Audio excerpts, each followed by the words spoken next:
हमारी संस्कृति, हमारे संस्कार सदा रहें हमारे साथ। सब्सक्राइब करें तिलक। भगवान राम की जन्मस्थली अयोध्या में सहस्त्र चंडी और दिव्य रुद्र होम महायज्ञ का आयोजन किया जा रहा है। आइए इस महायज्ञ का हिस्सा बने। मेरे महाराज उग्रसेन ने मुझे आपके पास सहायता मांगने के लिए भेजा है। कैसी सहायता? सैनिक सहायता। सैनिक सहायता? हम कुछ समझे नहीं। महाराज, इस समय मथुरा पर एक भीषण संकट मंडरा रहा है। मगध नरेश जरासंध एक विशाल सेना के साथ मथुरा की ओर बढ़ रहा है। वो मथुरा का विनाश करना चाहता है। उसने प्रतिज्ञा की है कि वो मथुरा में बूढ़े, बच्चे, स्त्री, पुरुष, किसी भी प्राणी को जीवित नहीं रहने देगा। उस पैशाचिक नरसंहार से मथुरा की निरीह प्रजा की रक्षा करने के लिए हम उससे अकेले नहीं लड़ सकते हैं। इसलिए महाराज उग्रसेन ने मुझे आपकी सेवा में यह प्रार्थना करने के लिए भेजा है कि इस धर्म युद्ध में आप हमारी सहायता कीजिए, क्योंकि संकट में घिरे पड़ोसी राज्य की रक्षा करना परम धर्म माना जाता है। वैसे भी महाराज, राजनीति की दृष्टि से देखा जाए तो जरासंध को हराने में हमारी सहायता करना आपके लिए अत्यंत आवश्यक है। क्यों? क्योंकि यदि जरासंध ने मथुरा पर अधिकार कर लिया तो उसके राज्य की सीमाएं आपकी सीमाओं को छूने लगेंगी। इसका अर्थ यह है कि यह एक विशाल शक्ति आपके सिर पर चढ़ जाएगी। इससे किसी समय भी आप भी स्वयं संकट में पड़ सकते हैं। इसलिए राजनीति यही कहती है कि शक्तिशाली शत्रु को अपने राज्य की सीमा से बहुत दूर रखना चाहिए।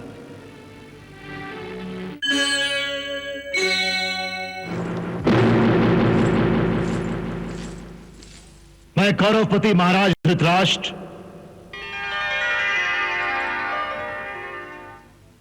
परम पूज्य भीष्म पितामह,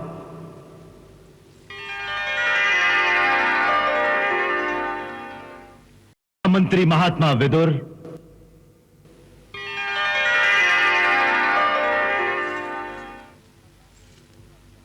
धनुष सम्राट गुरु द्रोणाचार्य,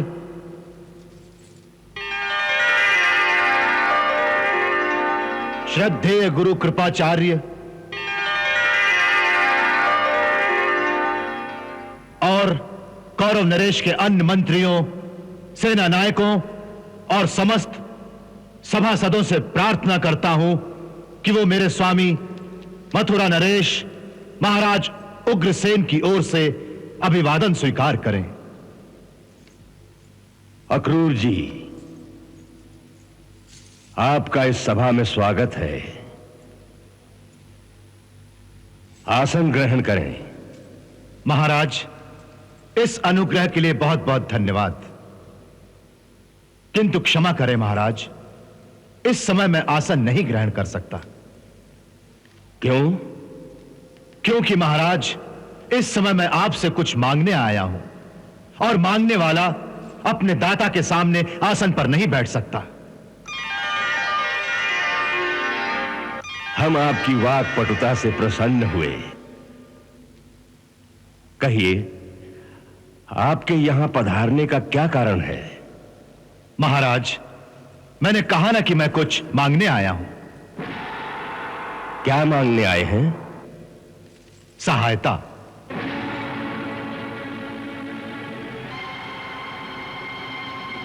मेरे महाराज उग्रसेन ने मुझे आपके पास सहायता मांगने के लिए भेजा है। कैसी सहायता? सैनिक सहायता। सैनिक सहायता? हम कुछ समझे नहीं। महाराज, इस समय मथुरा पर एक भीषण संकट मंडरा रहा है। मगध नरेश जरासंध एक विशाल सेना के साथ मथुरा की ओर बढ़ रहा है। वो मथुरा का विनाश करना चाहता है। उसने प्रतिज्ञा की है कि वो मथुरा में बूढ़े, बच्चे, स्त्री, पुरुष, किसी भी प्राणी को जीवित नहीं रहने देगा।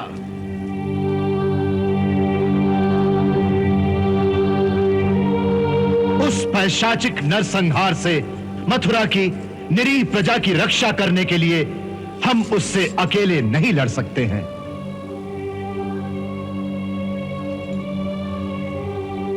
इसलिए महाराज उग्रसेन ने मुझे आपकी सेवा में यह प्रार्थना करने के लिए भेजा है कि इस धर्म युद्ध में आप हमारी सहायता कीजिए,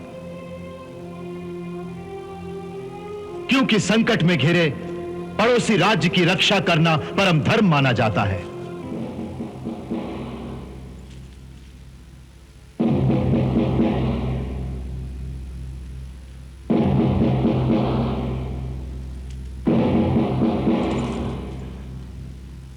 वैसे भी महाराज, राजनीति की दृष्टि से देखा जाए तो जरासंध को हराने में हमारी सहायता करना आपके लिए अत्यंत आवश्यक है। क्यों? क्योंकि यदि जरासंध ने मथुरा पर अधिकार कर लिया तो उसके राज्य की सीमाएं आपकी सीमाओं को छूने लगेंगी। इसका अर्थ यह है कि यह एक विशाल शक्ति आपके सिर पर चढ़ जाएगी। इससे किसी समय भी आप भी स्वयं संकट में पड़ सकते हैं।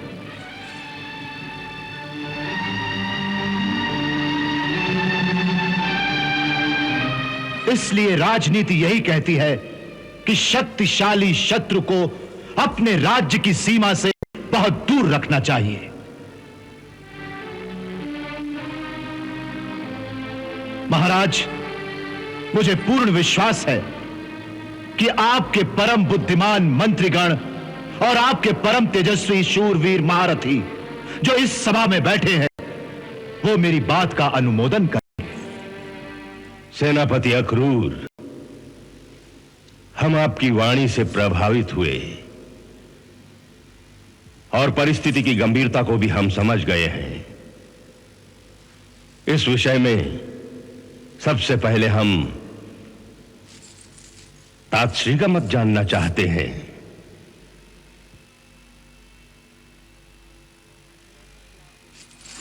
जैसा कि आपने कहा,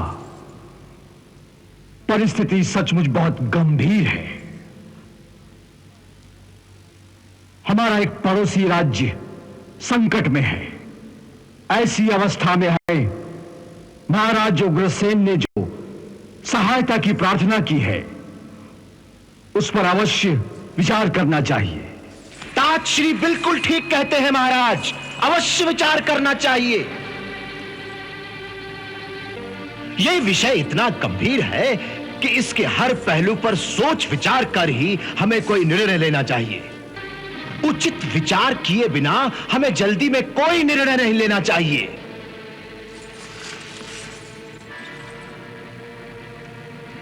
सेनापति अक्रूर ने तो हमें केवल एक ही धर्म समझाने की कोशिश की है, पड़ोसी राज्य का धर्म।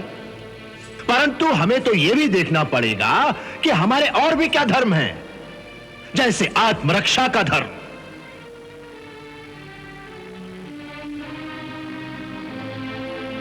शास्त्र कहता है कि मनुष्य का सबसे पहला धर्म है आत्मरक्षा। हमें उस पहलू को भी देखना चाहिए कि जिसने हमारा कुछ नहीं बिगाड़ा, ऐसे महान शक्तिशाली जरासंध से बिना किसी कारण किसी दूसरे के लिए शत्रुता मोल लेनी चाहिए या नहीं।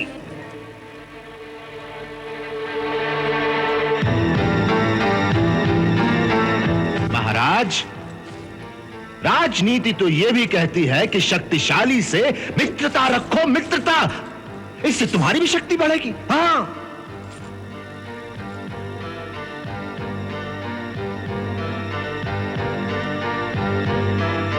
मेरी तो आपसे यही प्रार्थना है महाराज, इस विषय पर विचार करने में कोई जल्दबाजी नहीं करनी चाहिए।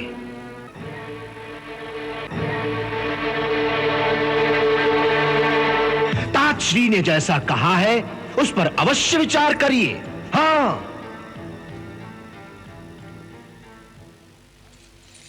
परंतु हर पहलू पर सोच समझकर,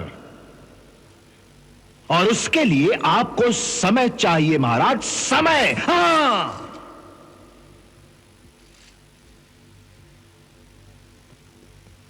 कुमार शकुनी ठीक कहते हैं। इस विषय पर बड़ी गंभीरता के साथ सोच विचार करने की आवश्यकता है। तब तक सेनापति अक्रूर के लिए राजमहल के अतिथि गृह में विश्राम करने की व्यवस्था कर दी जाए। अरे अतिथि गृह में क्यों महाराज? इनको तो राजमहल में ठहराना चाहिए। अब जब ये हस्तिनापुर आए हैं तो इन्हें महारानी कुंती से भी मिलना होगा और पांडुपुत्रों को भी अवश्य देखना होगा। हाँ अवश्य। अक्रूर जी, आप राजमहल में विश्राम कीजिए। देवी कुंती और पांडु कुमारों से भी मिल लीजिए। तब तक हम आपकी मांग पर विचार करके आपसे फिर भेंट करेंगे। जो आज्ञा महाराज। किंतु मेरी एक ही प्रार्थना है महाराज, यदि आप उचित समझें तो कृपा करके जितनी जल्दी हो सके इस बात का निर्णय ले लें, क्योंकि शत्रु मथुरा से ज्यादा दूर नहीं है। केवल 4-5 दिनों में वो मथुरा की सीमा तक पहुंच जाएगा।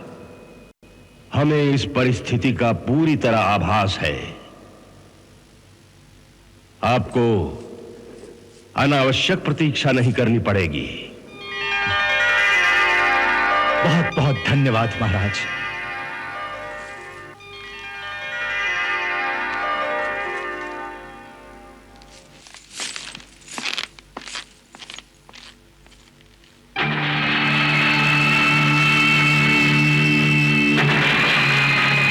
तातश्री, ये जो कुछ हो रहा है उसे आप उचित कहेंगे या अनुचित? अनुचित, सरासर अनुचित। तो फिर आपकी वाणी मूक क्यों है? इतने गंभीर विषय पर आज राजसभा में आपने अपना निर्णय क्यों नहीं सुनाया? क्या आप नहीं चाहते कि इस समय हमें मथुरा वालों की सहायता करनी चाहिए? अवश्य करनी चाहिए, यही हमारा धर्म है। तो फिर आप चुप क्यों रहे? यदि आप उस समय अपना निर्णय सुना देते तो आपकी आज्ञा का उल्लंघन करने का साहस किसी में ना होता। यही तो मुश्किल है विदुर, यही तो मुश्किल है। यही तो मुश्किल है कि मैं आज्ञा नहीं दे सकता। क्यों नहीं दे सकते? मेरी विवशता। ये कैसी विवशता है गंगापुत्र कि आप जैसा वीर धीर महापुरुष महाराज धृतराष्ट्र को धर्म पथ पर चलने की आज्ञा नहीं दे सकता? इस कुल के सर्वश्रेष्ठ पुरुष होने के नाते आपका यह अधिकार है। परंतु मैं इस अधिकार को खो चुका हूं और यही मेरी विवशता है विदुर, यही मेरी विवशता है। मेरी विवशता है माता सत्यवती को दिया हुआ वो वचन जो मैंने उस समय दिया था, जब उन्होंने कहा था कि इसका क्या भरोसा कि तुम जैसा पराक्रमी वीर मेरी निर्बल संतान को मारकर उनका सिंहासन नहीं छीन लेगा। तब मैंने वचन दिया था कि उनकी संतान में से जो कोई भी हस्तिनापुर के सिंहासन पर बैठेगा, मैं आजीवन उसकी सेवा करूंगा, उसके सिंहासन की रक्षा करूंगा और उसकी हर आज्ञा का पालन भी करूंगा, चाहे वो आज्ञा धर्म के विरुद्ध ही क्यों ना हो। किसके धर्म के विरुद्ध? किसके धर्म के विरुद्ध? विदुर, तुम धर्म की परिभाषा अच्छी तरह जानते हो। तुम जानते हो कि धर्म की परिभाषा सामूहिक नहीं होती। धर्म सदा व्यक्तिगत होता है, अर्थात हर मनुष्य का अपना धर्म होता है। इसीलिए हर मनुष्य को जीवन में एक बार अपना धर्म अवश्य निश्चित करना पड़ता है और फिर जीवन भर इसी धर्म का दृढ़ता से पालन करना उसका कर्तव्य हो जाता है। इस समय यही परिस्थिति मेरी है, यही परिस्थिति मेरी है विदुर। मैं वचन दे चुका हूं कि मैं हस्तिनापुर के सिंहासन से दी हुई हर आज्ञा का पालन करूंगा, फिर चाहे इस आज्ञा का पालन करते हुए मेरा कलेजा टुकड़े टुकड़े क्यों ना हो जाए। यही मेरा धर्म है और यही मेरी विवशता है विदुर, यही मेरी विवशता है। ठीक है, आप आज्ञा नहीं दे सकते, परंतु परामर्श तो दे सकते हैं। परामर्श अवश्य दे सकता हूं। परामर्श देने की मैंने चेष्टा अवश्य की थी, किंतु शकुनी ने मेरी बात काटकर बहस का रुख ही बदल डाला। और धृतराष्ट्र के दोनों कान तो केवल शकुनी की आवाज को सुनते हैं और किसी की आवाज उनके कानों तक नहीं पहुंचती। तुमने देखा नहीं विदुर, तुमने देखा नहीं शकुनी ने किस प्रकार मेरी बात को तोड़ मरोड़ कर उसका अर्थ ही बदल दिया। परंतु तुम तो उनके महामंत्री हो, इस अधिकार से तुम उन्हें अब भी राजनीति के अनुसार उचित परामर्श दे सकते हो। मैं महामंत्री तो हूं, परंतु आप जानते हैं कि मेरी वहां क्या परिस्थिति है। एक, मैं उनका छोटा भाई हूं, और दूसरी ये, मैं एक दासी पुत्र हूं। इसलिए उनकी दृष्टि में मेरी किसी बात का कोई महत्व नहीं होता। महत्व को भूल जाओ, अपने कर्तव्य को मत भूलो। जब तक महामंत्री के पद पर बैठे हो, तुम्हारा कर्तव्य है कि राजा को राजनीति का वो मार्ग दिखाओ जो धर्म के प्रकाश से आलोकित हो। उसे अधर्म के अंधेरे में जाने से रोको विदुर, अधर्म के अंधेरे में जाने से रोको। तात, जिस राजनीति को शकुनी जैसे राहु का ग्रहण लगा हो, वहां प्रकाश कैसे होगा? वहां तो अंधकार ही अंधकार होगा। कौरव वंश में आज राजनीति नहीं, पुत्र नीति का जोर है, और मुझे भय है कि एक दिन यह पुत्र नीति इस वंश का दुर्भाग्य सिद्ध होगी।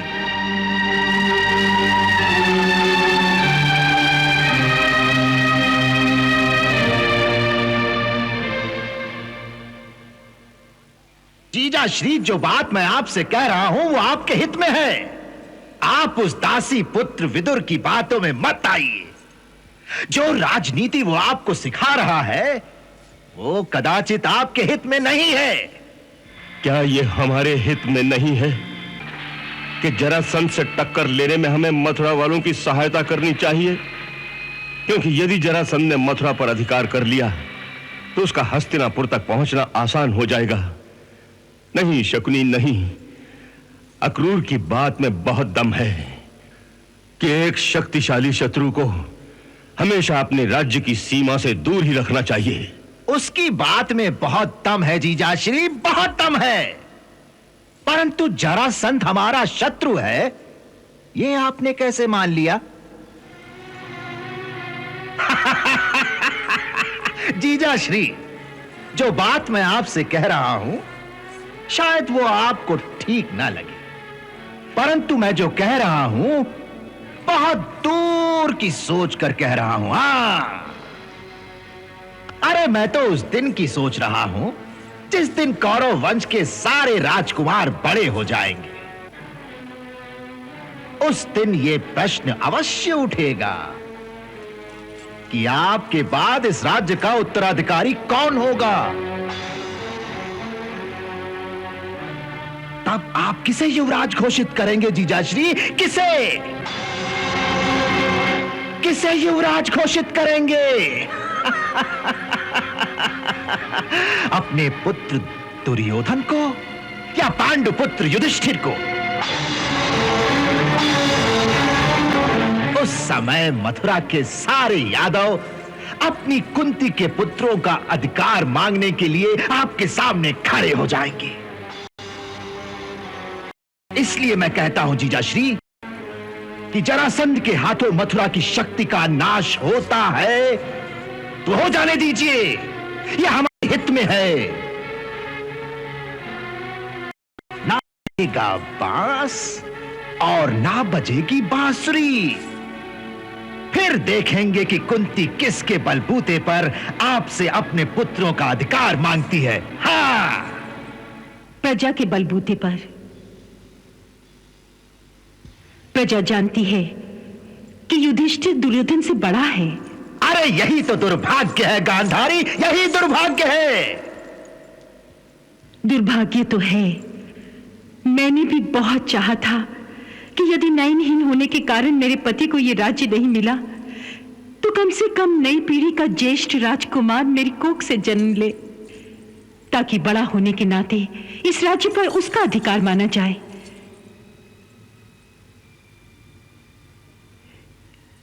कुंती से पहले मैं गर्भवती हो गई थी, परंतु अपने भाग्य का क्या करूं कि मेरा गर्भ 2 साल तक मेरे पेट में ही स्तंभित रह गया। और इसी बीच दुर्योधन से पहले युधिष्ठिर का जन्म हो गया।